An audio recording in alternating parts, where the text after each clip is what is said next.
Thanks for the introduction. Thanks very much. By this point in the summit, you've heard from all sorts of experts about all sorts of topics. And without a doubt, the importance of quality has been brought home again and again and again and again. And as quality people, we know this. This is our life, right? We can have the best, most technologically advanced systems at our disposal. Every bell and whistle imaginable, every check and balance in place. And yet we can somehow still not pull this off. What is it that really allows us to stand out? To have not just the idea of excellent quality, not just the reality of compliance, not just the certificates and posters on the walls, but the kind of quality that companies are known for, the kind of quality that is unrivaled, the kind of quality that ensures that our products and services can be trusted. That's what I want to talk about today. I want to talk about quality culture. This is the human part, the smart quality part, the part that brings it all together. This is the part that takes quality beyond compliance.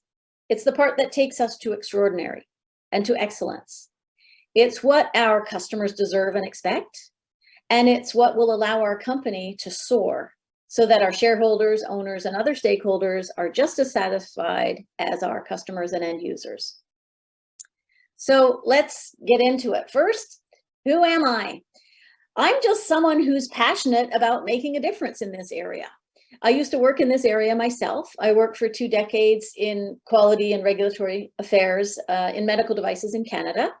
I have a couple of degrees, one in law and one in psychology. I've got ESL teaching qualifications, and I'm a certified executive coach.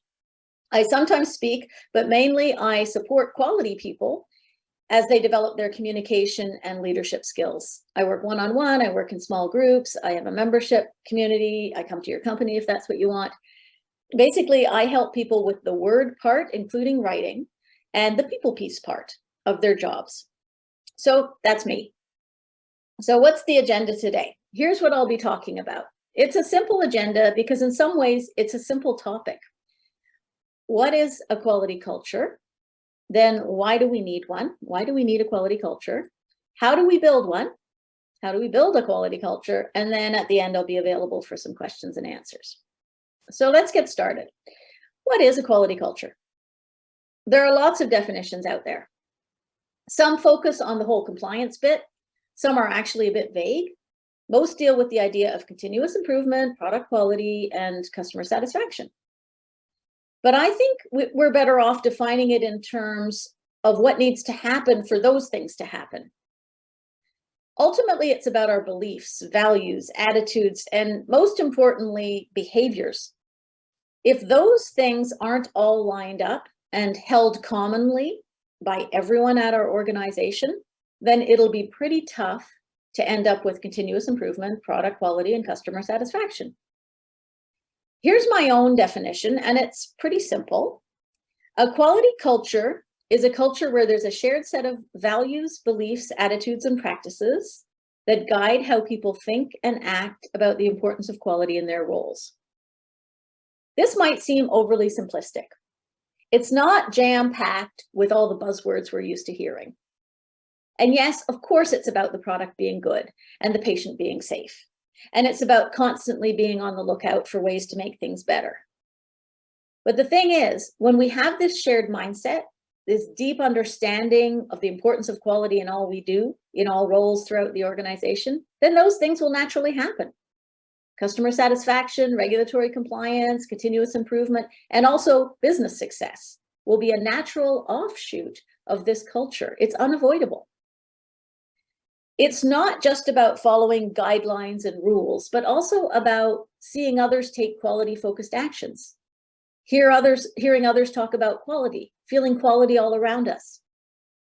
Everyone, from top management to the operational level, has a role in creating and maintaining quality. In case it's not clear by now, this is the people piece, which, since most businesses are actually nothing without the people, is probably the most important piece, and ironically, the most overlooked piece.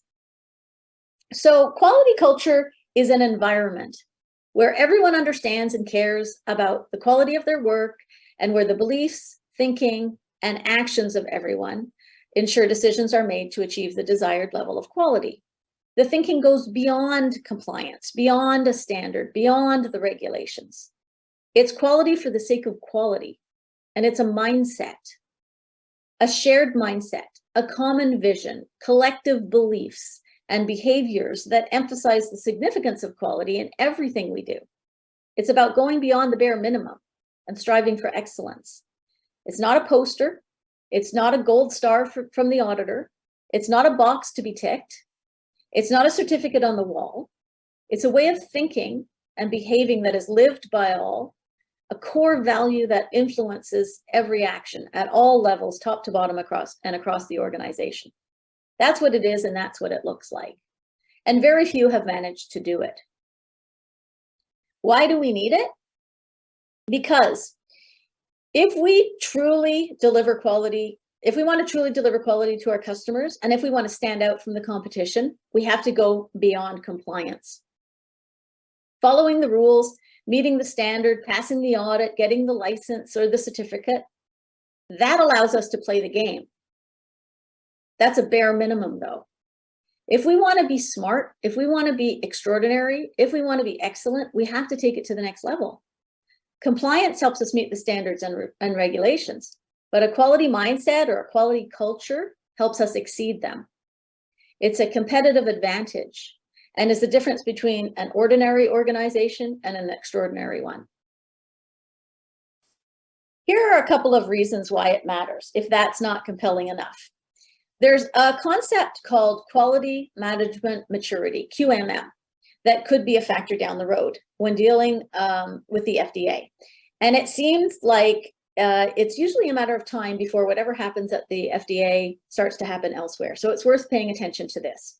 Very briefly, the Center for Drug Evaluation and Research, CDER, which is part of the Office of Pharmaceutical Quality, which is part of the FDA, published a white paper, and there has since been a second one published more recently, which proposes that they assess organizations on their quality management maturity, QMM, giving them a score, an objective score, and then using this score to make decisions about the level of regulatory oversight they need for that particular company. And part of the scoring system includes a score for quality culture. So it matters. They're actually going to try and give an objective score for an organization's quality culture. And there's also a new ISO standard. Not sure how widespread it is yet or how widespread it will become, but it's ISO 10010 that's focused on culture. It's called Quality Management Guidance to Understand, Evaluate, and Improve Organizational Quality Culture to drive sustained success. So there's an undercurrent of activity in this area, and it looks like having a commitment to building a quality culture and having that final human element of smart quality in place is becoming increasingly important and relevant. Now's the time to get our house in order so we're not left behind. We also know that any organization that does well simply has a strong corporate culture. Think about any successful business, Google, IBM, Microsoft, some airlines. If we look closely at any successful business, we almost always find a strong corporate culture. We find engaged and empowered employees who stick around. Employee retention is good. People are happy. And you'll find superior product quality, which means the patients are probably better looked after. The bean counters and shareholders are happy. We have a great brand. And the people who buy and use the things we make are happy. It's almost like culture is a secret weapon. So when we have a quality culture, it's good for the people who use our products. Oops. It's good for the people who use our products. It's good for the people who develop and make our products. And it's good for the people who count the money when we sell our products. So how do we do this? How do we build a quality culture? I think we need two things. I think we need clarity, and I think we need trust. We need both of these things if we want there to be any chance of building a quality culture. Let's think about both of these things. Clarity. What am I talking about? I'm talking about taking a step back and remembering our purpose. Not our purpose in our little silo, stepping further back than that. What's the purpose of our organization? Why do we do what we do? Why do we make what we make? Why are we in business? What's our purpose? We all have fancy slogans, mission statements, visions, guiding principles, tenets. We say all these wonderful things. We say all the right things. It's about the patients. It's about serving. It's about innovation. It's about continuous improvement. But the reality is, a lot of those slogan-y things are mostly about marketing. We throw them up on the website. We might have them as part of our email signature. We might even have them on posters on the walls in our organization. But can every single person who works in your organization answer the question, what's our purpose?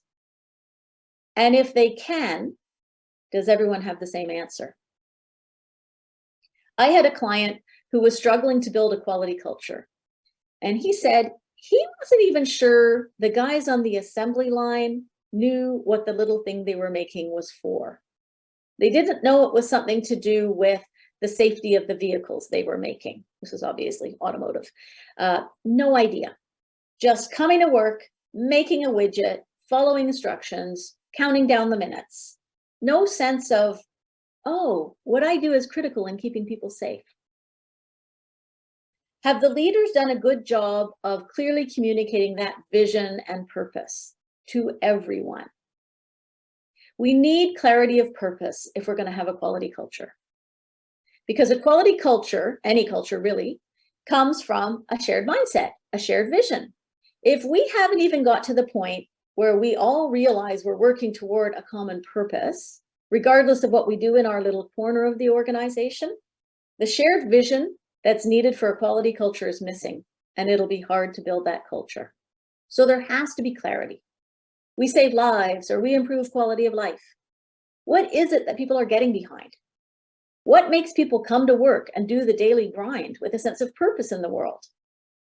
You got to be clear about that and get everyone marching to the same beat. Whatever it is, everyone has to know it and everyone has to believe in it. And that can only happen if there's clarity. And it's best if it comes from the top and it has to filter down through the organization. Clarity leads to a shared vision and a single purpose. If we have this, we can go well beyond compliance and we can rise to the top. But we also need trust. Why does this matter and how do we get it? If you want to build a quality culture, you need people to feel like they belong, like they are valuable, like they can be trusted to do their jobs competently, like their opinion, feedback, suggestions, and contribution matter. People need to feel that they can speak up if they see some way to improve things. People need to feel they can report something that seems a bit off. People need to feel integral to the success of the organization. Like what they do actually matters, actually makes a difference. They're essential, valuable, and valued. This is how we get people to dig deep, to feel a sense of pride and commitment and ownership, to feel like they're part of a team, part of something bigger than themselves, bigger than just their role. How do we build trust though? How do we make people feel like this? This is all that emotional intelligence stuff. We sometimes think all of these soft skills are just minor considerations. Oh, not all that important. We're all about the science and the fancy methodologies and the leading edge innovation and the mind-boggling technology. But no, sorry, we're all about the people. All business is about the people. All business is about the relationships. That's what business is. So that means we're actually all about the soft skills, emotional intelligence, building trust, getting people on side, building that quality culture that will allow us to make a difference with all of the hard skills, the science, the innovation, and the technology. We build trust by building relationships, which takes time. Building trust isn't a quick fix. It doesn't happen in one conversation, one meeting, one situation. We don't get married on the first date, right? It builds up over time. People need to trust that we understand them and understand the daily pressures they're under, both in their jobs and in their lives, and that we understand how they feel about us. So that means we have to find out about all of this. Maybe we need to have small talk. Maybe we need to show an interest in their lives outside of work. Maybe we need to know that there's a new baby or a sick parent at home. Maybe we need them to know that we see them as humans. And one way to do this is to show that we're human. You know those Gemba walks?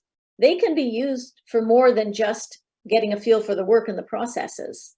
They can be used for getting a feel for the people, and they should be.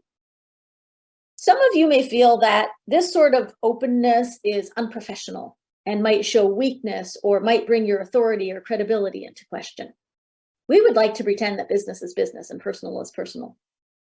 But that's not reality. People are people. You can't make business not about people. It's impossible. So it's natural and necessary to show up as a person, show your humanness. Don't be this unapproachable, highly professional, far removed person in their world. Don't speak in a way that separates you from them. That means don't use buzzwords and jargon, for example. That destroys trust and clarity, so get rid of it. Let them see you and let them know that you see them. What else? Engage with them sometimes when it's not about the bad stuff. Talk to them in the elevator instead of defaulting to your phone. Swing by their desk and ask how things are going. Find out their kids' names. Find out if they have a pet. Show an interest. Build a relationship, one conversation at a time. Listen. Listen to them. People like to feel heard, period. They will like you more if they feel heard. Acknowledge how they feel. Collaborate to solve problems. Make them feel like part of something. Be transparent, authentic, and consistent. Don't sometimes be all friendly and sometimes harsh, sending mixed messages. How is someone going to trust you if they are on edge about how you'll be in the next conversation? Think about how they might react. Anticipate how they'll feel in certain conversations and be ready so that you respond appropriately. Will they feel stupid, embarrassed, defensive, intimidated by you? Will they resist, make excuses, cry? Who knows? Be ready so your reaction is suitable. This will build trust.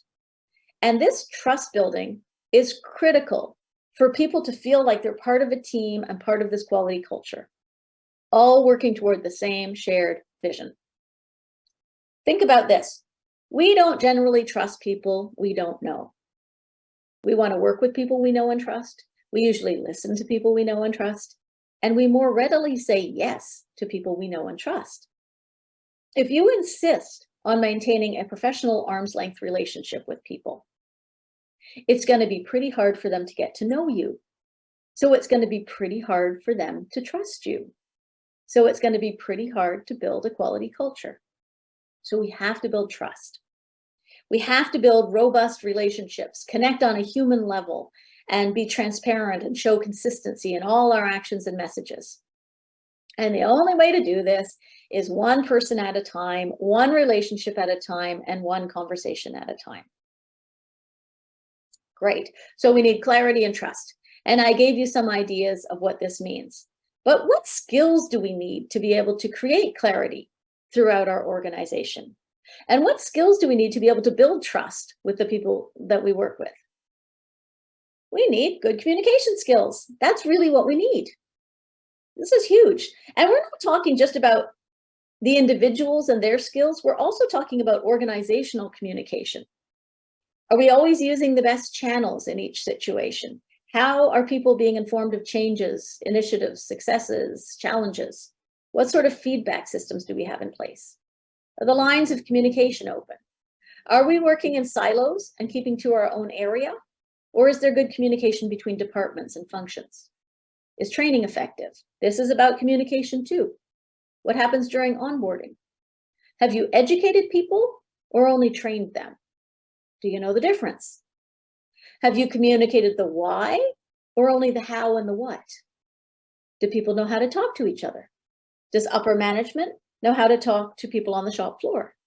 Do department heads know how to talk to upper management and to other department heads?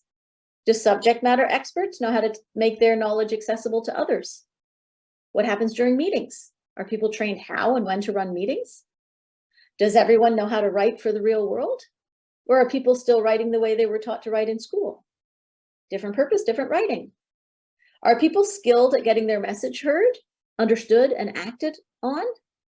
Is anyone making sure everyone's soft skills are up to scratch? Do managers know how to manage people and lead people, or do they only know how to manage things and activities? Is communication effective? If your company hasn't figured out a way to make sure that those top to bottom know and understand the values and mission, I mean, beyond empty slogans on a poster, I mean, like really communicate it in a way that everyone understands what those statements and values mean, and that they know what it all means in terms of their behavior. If we haven't figured out a way to do this, then we've failed at the clarity piece. And if someone can't explain herself well, or uses buzzwords or jargon, or confuses people, there's no way they'll be able to build trust. So we fail on the trust piece. Trust comes from being clear, being seen as authentic, being seen as credible, being viewed as an expert, being open and honest. And none of that is possible without good communication skills. Poor communication, no trust, no clarity, no quality culture. The business will struggle, period. So really, it comes down to the soft skills, the people piece, the communication. That's what we need for clarity, and that's what we need for trust. We need good communication. So let's say you're on board with all of this. Let's say you totally agree with Lesley. Yep, sure, sounds good. We need good communication skills. What does that mean? What does that look like? It's pretty simple. I always think of it in really simple terms. Communication is taking what's in your head and putting it in someone else's, and doing it in such a way that the other person knows and thinks what you want them to know and think. The annoying thing is that even though since the beginning of our formal education and any job we've ever applied for or had, at the top of the requirements is good communication skills, nobody remembered to teach us this. Think of the challenges in your own private life with communication. Half the time I wonder how my husband has made it this far in life, right? He has a business and everything, and he's in charge of people, but I'm like, you don't even make sense. What are you saying? And he's probably thinking the same thing about me. People, for the most part, aren't good at this, because people, for the most part, have egos. And to communicate well, we have to put down our egos for a second. It's not about us. We have to make a real effort to think of the other person when we communicate, or we're not going to do a very good job of it. It's not really about what we want to say. It's more about what we need the other person to hear in order to understand what we say the way we want them to understand it.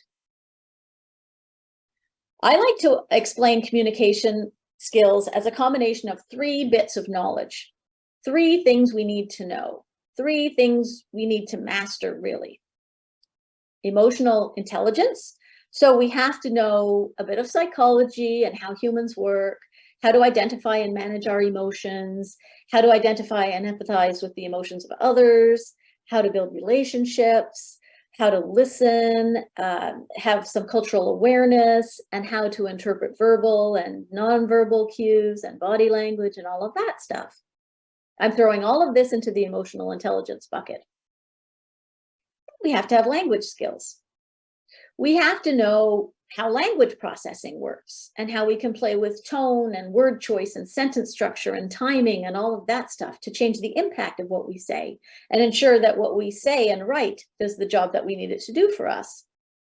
So we've got emotional intelligence, we need skill with the language, and then let's not forget that we actually have to know what we're talking about in the first place. I'm just calling this technical knowledge. No matter how good our emotional intelligence is, or how brilliant you are with words, if you don't know what you're talking about, there's no way you'll have credibility or trust. And there's no way you'll be clear in your message, so you won't have clarity either. So that's what you need as the foundation for good communication: emotional intelligence, skill with the language, and knowledge of your subject. But in each little moment of communication, each conversation, each bit of writing that we do, we also need to be clear on 2 other things: our audience, who we're talking to or writing to, if we're talking about writing, and our purpose, what we're trying to achieve. Audience and purpose. What does this mean? What does it mean to know our audience? It means we have to know what they know. It means we have to know what they don't know, and what they need to know, and how they feel about us, and how they feel about the topic and what their experiences are, their education level, attitudes, culture, language, pressures, priorities, motivations. We have to know them. So we need to figure out what they care about. And we need to know the language they speak, meaning the words they're familiar with. Why? Remember, communication isn't about you and what you want to say. It's about your listener and the message they receive. We have to make sure we figure out how to get our message received the way we intend. If we don't know what our audience thinks and feels, we won't know how to approach the conversation. If we know our listener is a little intimidated by us, just wants to get home to their new baby, and rarely speaks English outside of work, we have to take all of that into account. We have to make sure the words we use are words our listener is familiar with. If we don't know our listener, we won't know what words they're familiar with. If we know someone is eager to get home and we're about to march down the hall with some demand that they do something right away, we can make sure we acknowledge the fact that we know we're asking a lot. You're showing you know how they feel. You can emphasize that you get it. You could focus on how you're aiming for making things more efficient so this type of situation doesn't happen again, for example. The way we explain things needs to be in sync with the concerns of our listener. What do they care about? What will motivate them? Do they care about the FDA? Probably not. Do they care about the audit? Nope, I doubt it. They care about going home soon. So help them understand what you're asking them to do from the perspective of things that matter to them. In this case, efficiency and getting out of there as quickly as possible. Again, if we don't know the concerns of our listener, we could easily misstep. If we're talking to the boss, should we march in there and talk about CAPA this and corrective action that and audit finding nonconformance, blah, blah, blah, blah, blah? No way. The boss doesn't want to hear that. The boss might not know the difference between a CAPA and a UFO, but there's no way he'll admit it. It's up to you to know what the boss knows. What did the boss study? What did the boss do before he was the boss? Unless he was a quality assurance or regulatory affairs person, don't talk to him as though he was. Use words like cost, revenue, savings, money, time, basic words. If you don't know the specific money words or CEO type words that your boss uses, then use plain words. Because plain words are the words we have in common. That's why it's important to default to plain words as much as possible when we're outside of our little quality world. So we need to know our audience. We need enough emotional intelligence to know how they feel about things and how we should approach our conversations with them. And how do we know our audience? We make sure we invested time in a real relationship with them, as I mentioned when we were talking about the trust part. But also, we need to know about what we're trying to achieve in each conversation or each bit of writing that we do. We need to know our purpose. Are we apologizing, instructing, encouraging, correcting, training, questioning, confirming, asking, informing, demanding? What are we doing? What are we trying to achieve? Do we need someone to do something, know something, learn something? Remember our discussion earlier about clarity? This is also about clarity, but more on a micro scale, not clarity about the organization and why it exists, or clarity about somebody's role in the organization and how it's connected to quality, but clarity about why we're communicating, what we want to achieve, what are we trying to make happen here. If we do not have clear thinking, it's virtually impossible to have clear communication. So taking a moment to be clear in our mind about what we're trying to achieve is time well spent, and it will make the likelihood of clear communication that much stronger. I think one of the places we often go wrong with our communication and making ourselves clear is that we don't consider the value of keeping things plain. I won't bore you with the details, but there's evidence in science that back up the use of plain language, but it's often misunderstood. There's a lot of resistance. It often gets a bad name. It's often thought of as like dumbing things down, but that's not it at all, not at all. It seems that people are often scared to keep things plain. They fear their credibility or authority will somehow be called into question. They fear they'll sound different from everyone else, and they probably will, but in a good way. They think they sound smarter and more credible if they use all the big fancy words that show they know their stuff. But no, they're wrong. By keeping things plain, we keep things clear. The reality is, keeping things plain and familiar actually increases your credibility. It increases respect. It increases the ability to get your message heard, and it increases the chance that you'll succeed in getting your message understood the way you want it to be. It takes tremendous skill to explain complex concepts in a way that non-experts in that area can understand. Anyone can explain things in a complex technical way. That's easy and a little bit lazy. But it takes knowledge, empathy, awareness, skill with the language, and a lot of discipline to keep things simple. Keeping things simple is hard work and requires deep knowledge of your subject. That's why so few people do it. If you don't know what you're talking about, you'll usually struggle keeping things simple. You've got to decide what to say, but more importantly, you've got to decide what not to say. And you've got to decide on the most effective way to say it. What tone are you going to use? What kind of words are you going to choose? Think about this. If you explain something and you've used buzzwords or jargon or any sorts of words or phrases that leave the listener or reader confused or foggy at all about what you've said or what you meant or what you want them to do, they won't think the problem is with them. Your CEO is not going to think she's dumb. She's going to most likely think that you don't know what you're talking about. If people are confused, they'll associate the confusion with you. And we don't want that happening. Do you trust the salesperson who explains the features of something in a way you don't understand? No way.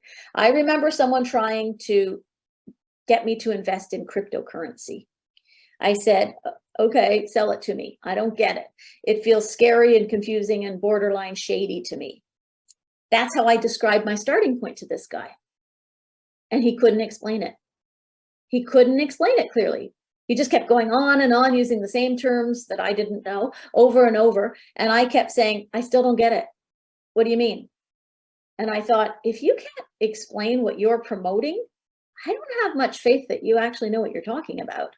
I don't trust you. And it's a hard no. He didn't know his audience. He didn't even attempt to consider my point of view. And I even told him my starting point. He didn't care that I felt the whole thing was a bit sketchy. And he didn't even address that. And so I thought, dumb guy. And I got on with my day. I have no idea if he even knew what he was talking about. I had to assume he didn't.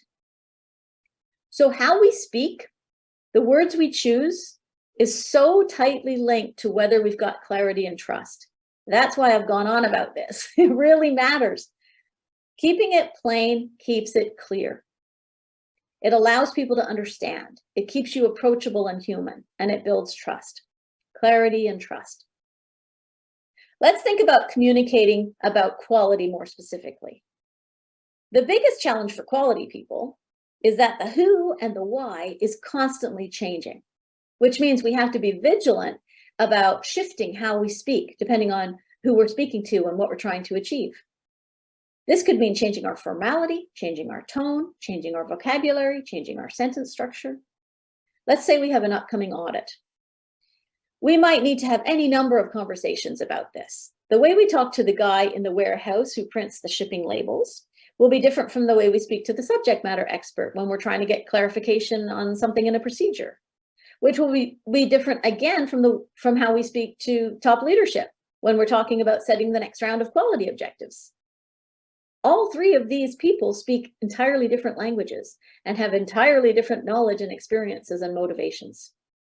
Although with any luck, if we've succeeded in building a quality culture, they will at least share the same vision. I mentioned earlier that we need awareness and discipline. We need the discipline to not say everything that's in our head. We need the discipline to hold back from showing all of our knowledge. We need the discipline to only say what we need to say. And we need the awareness to know what that is. This is hard for us. All through school and university, we are rewarded for showing what we know. We are trying to show the teacher that we know everything we're supposed to know. We're trying to get an A+. But that's how you get an A+.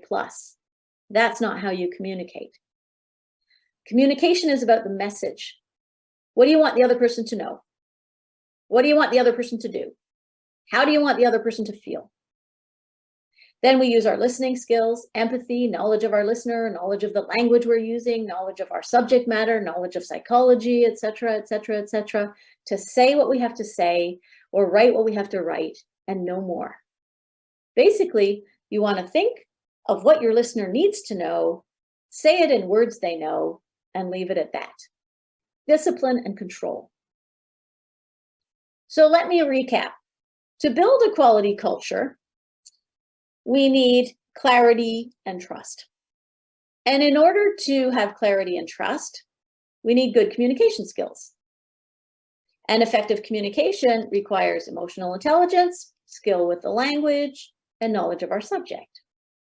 And in each conversation or bit of writing that we do, we also need to know our purpose, our audience, and our purpose. I want to take a small diversion right now, although you'll see in a second, it's not really that much of a diversion. I want to talk about gamification for a minute. How does this fit into the big picture of all of this? Because this is starting to become a bigger thing. In my opinion, this feeds into the clarity piece. Gamification is a way to change our behavior, right? Using dopamine as a bit of a helper, obviously. But here's the clever thing about how humans work. If we change our behavior, if we change our actions, our thoughts soon follow. We like our thoughts and behaviors to be in alignment. Otherwise, we feel uncomfortable psychologically. So if gamification changes behaviors, then our mind has no choice but to follow along in order to reduce that discomfort. And then before we know it, we're thinking differently. So gamification is a tool that can cleverly instill new habits, and then it can help us change our thinking. So if we use gamification to encourage people to take actions that are in line with quality, then we're on the right track to changing the underlying thinking about quality. We have an inherent drive for competition, and we want to achieve things and preferably even win. Taking advantage of that, taking advantage of what we know about how humans work, allows us to boost engagement and also increase learning by using this gamification idea. Tasks are suddenly turned into challenges with nice little rewards, right? A nice bit of dopamine reinforces that behavior. Soon, almost by magic, we have a new habit. But here's the cool part. These new habits don't only change actions, they work very subtly and yet powerfully to reshape our beliefs. So by using gamification to pull out certain behaviors that we want, we're taking the back door into changing people's beliefs. Pretty clever.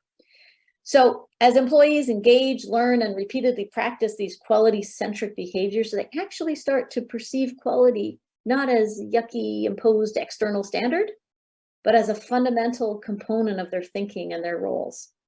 This is a great way of nurturing a mindset that embraces quality as an integral part of everyone's thinking.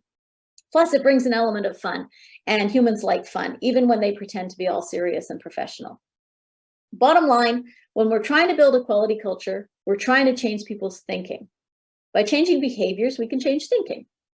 Gamification is a fun and effective way to change behaviors. So it could be a great tool in giving people the clarity, the clear thinking they need to achieve our goal of building a quality culture. So it definitely has a place. So that was my little diversion, but an important one. So how do we start with this whole building a quality culture? Again, this is really obvious. When's the first time people hear about quality in your organization? Ideally, quality should be involved in the recruiting and hiring, but I don't think it's occurred to a lot of people yet, even though that's a no-brainer in my opinion. But it's likely the first place people touch up against quality or the quality department is in some sort of onboarding training, maybe some QMS awareness training or something like that. So there's your starting point. Is your training any good? Clean that up. That's the perfect place to start making sure there's both clarity and trust. Training is just another form of communication. Learn how humans understand and retain information. Learn how to teach and engage people. Learn how adults learn. Learn what good slides look like. Gear your training and with these sorts of things in mind, not for the tick box or the gold star from the auditor. Use this initial training to send a clear message about quality and the company and how everything is interrelated and how it's all connected to your company's vision and mission and all of that. Make sure each person is totally clear on what quality has to do with them and what they have to do with quality. Why is it relevant to them? What does it look like for them? They need to know this if you're going to get them to buy in and adopt a quality mindset, which is what you need everyone to do, really, if you're going to build a quality culture. This is also the perfect place to start building trust. Their first encounter with you could be friendly, nice. You make sure you've made yourself approachable. It's clear you've geared the training for them, so they won't feel overwhelmed and freaked out. You're not the police. You're a source of information and a source of support. You're a huge team player. Imagine if that was their first impression. That's what you want, right? So have a look at your training and decide what you need to change about it. Make sure you've got different training for different people, and make sure you're treating it more like educating than training, because you're going for understanding at this point, not nitpicky little details about all the how-tos or the names and section numbers of every requirement and every standard or regulation they need to follow. That can wait for later. First, you've got to get them on board and understanding the big picture of what it's all about. That's the obvious starting point, the training. But you've also got to determine where things are really a mess right now in terms of your existing culture. So you need to find out what needs to be improved. Do an assessment. I talked about that new ISO standard earlier, 10,010. It's about quality management guidance to understand, evaluate, and improve organizational culture. That's a good starting point. That standard even has a couple of assessment tools in the annexes at the back. Go have a look at it. But you can also just start more simply. Just start by observing, by asking for feedback. Ask people how they feel and what's working for them and not working for them in their little corner of the company, and what their understanding of quality actually is.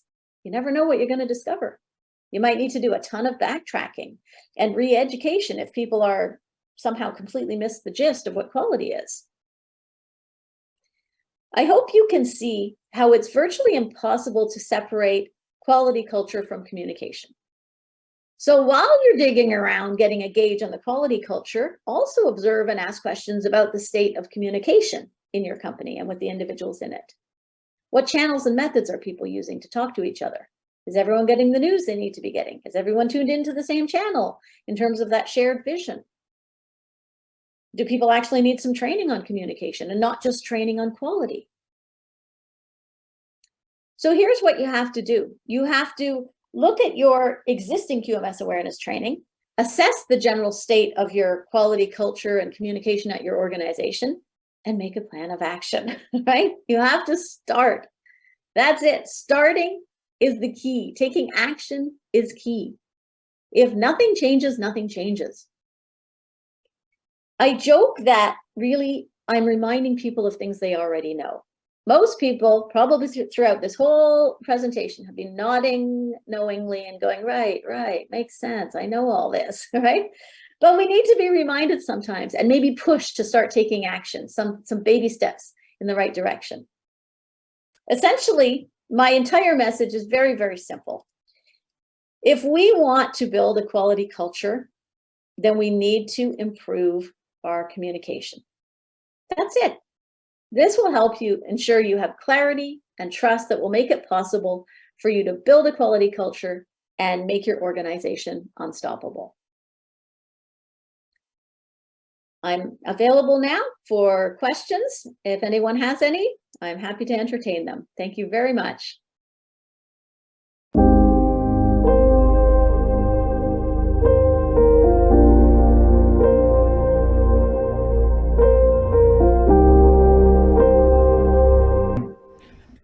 Thank you very much, Lesley. This was a very informative session. I understood almost everything this time. Uh, so let's start with the poll questions. And please do not hesitate to participate. And here is the first question already. What is the biggest barrier to establishing a quality culture? Is it a lack of clear communication, inertia? We've always done it this way. The not my job syndrome, unclear responsibilities, undefined quality metrics, or insufficient resources.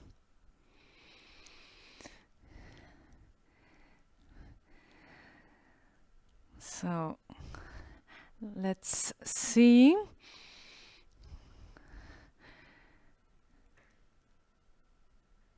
The lack of clear communication is the first one so far, and this matches perfectly with your talk, Lesley. Yeah, we've got a winner or a Yeah, loser. but it's still evolving. Also, the reluctance to do something. We've always done it this way. Why would we change something? Yeah. Which is a typical human aspect, of course. Mhm. Okay, I think we can close the poll now. So, lack of clear communication. Oh Oh, a tie. no! There's a clear split here between those two. Do you want to add something to this, Lesley? I'm wondering if I should have put an extra option in there, like time.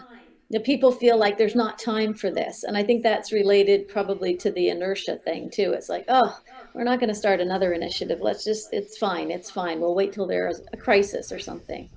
Yeah, So, yeah, mm, absolutely. Well, there might be several explanations, but time is yeah. absolutely one of those, indeed. All right, thank you for your votes. The second question: how often does quality come up in discussions in your organization? Whenever our procedures say it should or never?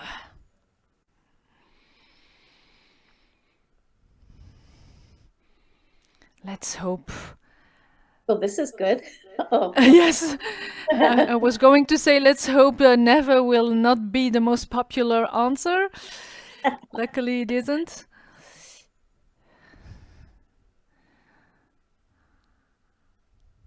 Okay, not bad. not bad, not bad. Mhm. I hope it is also you are referring to the whole organization, I Yes. As presume. I'm Huh? reading this now, I thought, oh, I should have made that clearer, right? Yeah, but I think our audience is aware of that. Hmm. Okay, so this is nice to see, isn't it? Yeah. Yeah. This is good. All right. So then I suggest we go on with the Q&A. And let's see. Oh, this is a big or long question, Oh boy. Lesley. Yeah. Okay. Okay. So, okay. Be focused, Lesley. Okay. Uh, this is from Timo Widmer.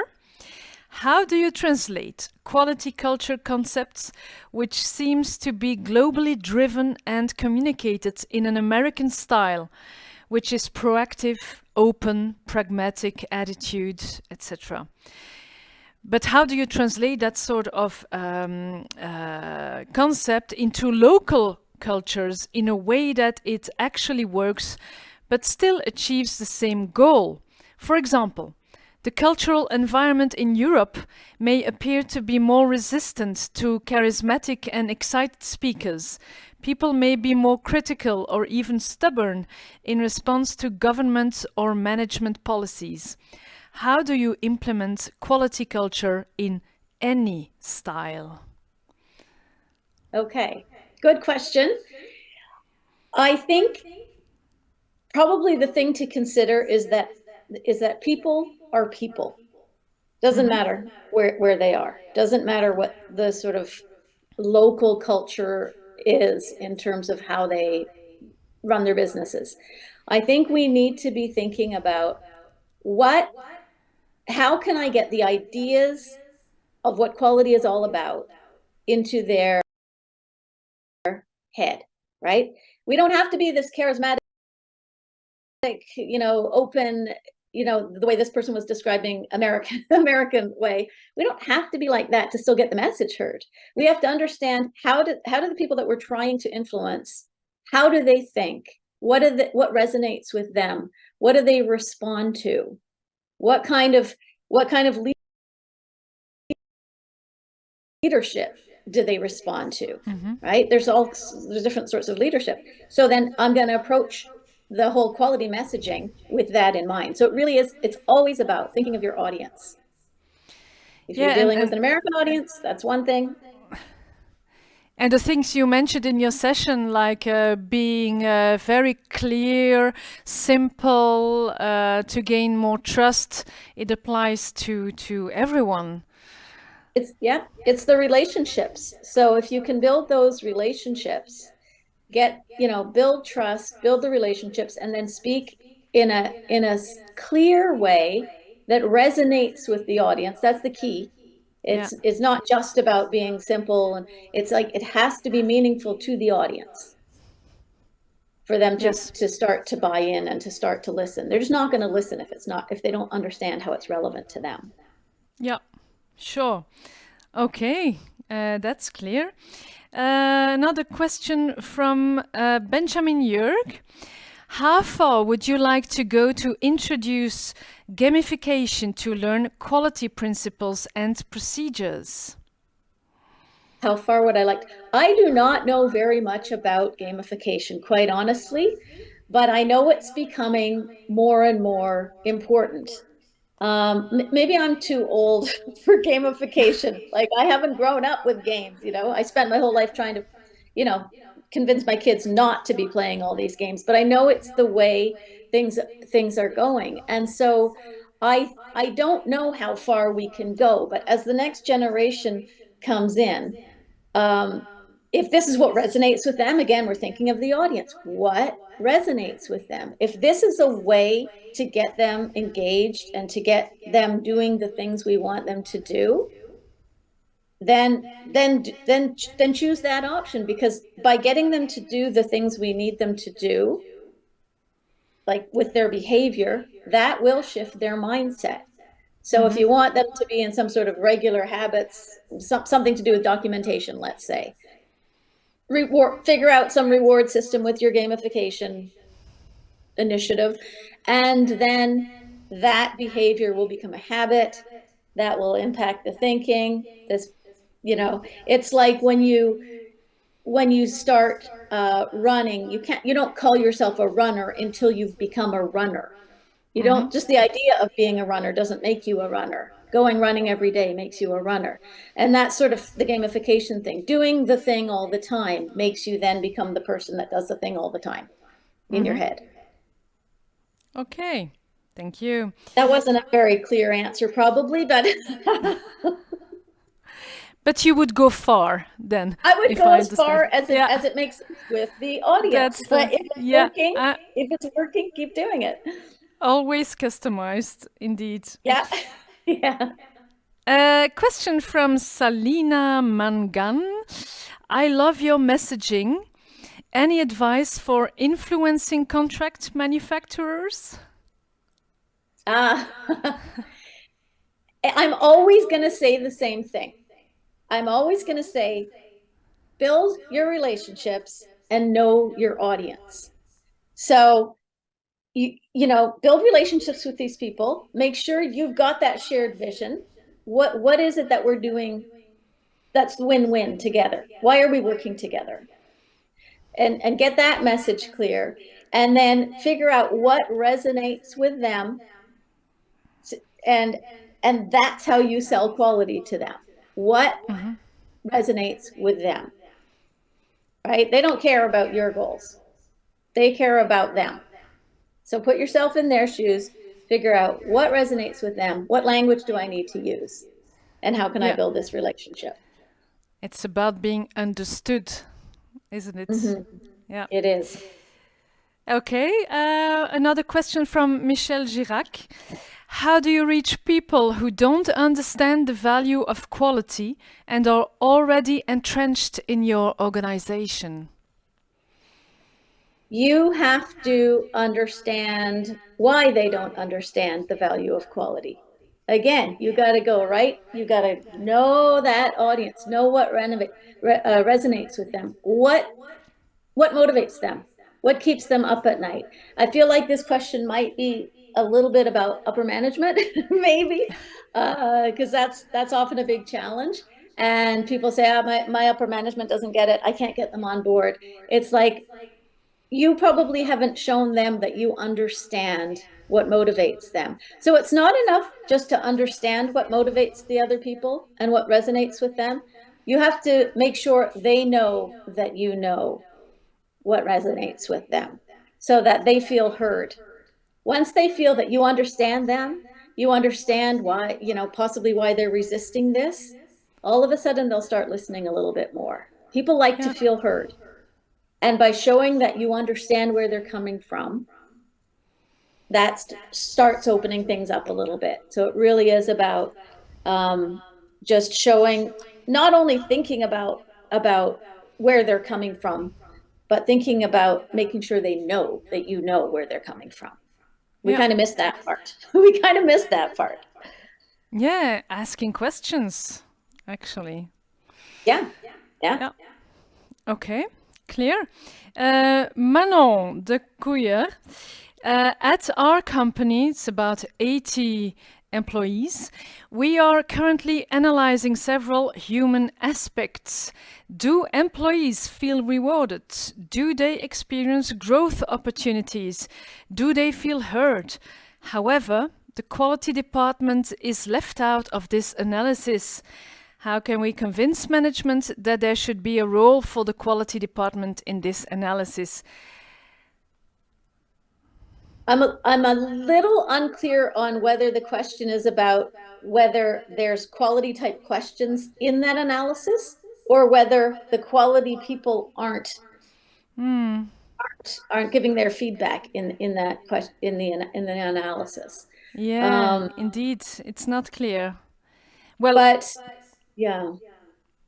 what should be your answer to both of these Yeah, so suppositions? like why if the quality people are just not, their feedback isn't invited, so there's 80 people in the company. Yeah. I'm curious to know, this is hard because the person's not live here, but I'm curious to know where this is coming from. Is it a human resources thing, or like where is this coming from? Because it sounds like whoever created this survey or whatever is thinking about the relationships and the communication. So they're thinking about the right thing. So it seems weird that quality wouldn't be included in any of this. Indeed, yeah. So maybe it's the other supposition that there are no quality related questions in the survey. Yeah, so if that's what the question is, then rather than like going hard and sort of adversarial, like why aren't there any quality related questions? It's all about how we ask, how we don't tell, we ask, right? So it could be more like, what sort of quality related questions could we have put in here?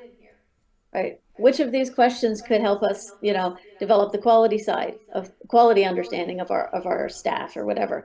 So you could sort of put it back to whoever created this survey or whatever it is to don't like question them so they feel defensive about it, but just like open up the conversation to include the quality part.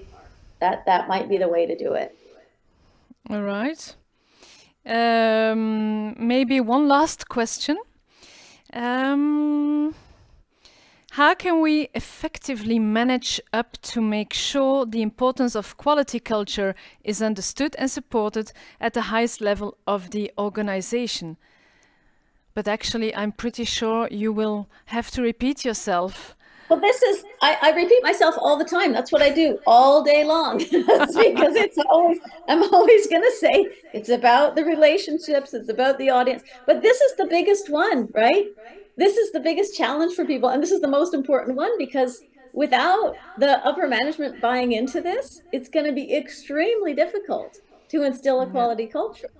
So do you just raise your hands in defeat and go, okay, whatever? Or do you go, wait a second, I can figure out how to get to those at the top. This is where your communication skills and your emotional intelligence are going to be tested, right? Do you know what keeps your leaders up at night? What are their priorities? What are their concerns for the business? Who's breathing down their neck? Right? Maybe they have to answer to the board of directors or something like that. So you've got, and again, this goes back to the point I mentioned before, you've got to show them that you understand what they're up against. You understand what their pressures are and what they're trying to do and their bigger organizational goals and things like that. And that you're there to support them. And that quality will help them achieve their goals. So it's really helping them see quality as a support rather than as just another demand on their resources. The other thing with upper management is that you have to give them the language to talk about quality to other people. So you have to be clear. That's one of the real reasons for using this plain language. You're talking to upper management who then has to talk to people who really don't know about quality, investors, boards of directors. So you've got to give them the words to help them feel confident about talking about it. That's a really good tip. Because we learned talk about time and budget from one of the other speakers, but giving them the vocabulary about quality, that's also a very interesting tip. So thank you for that. And with that being said, Lesley, thanks again for being here with us. It was a pleasure. And I wish you, I don't know, is it early morning in Canada right now? It's almost lunchtime. It's 11 o'clock. Okay. Okay, then I wish you have a pretty good meal. Thank you. Thank you. Bye, Lesley. Thank you very much. Bye.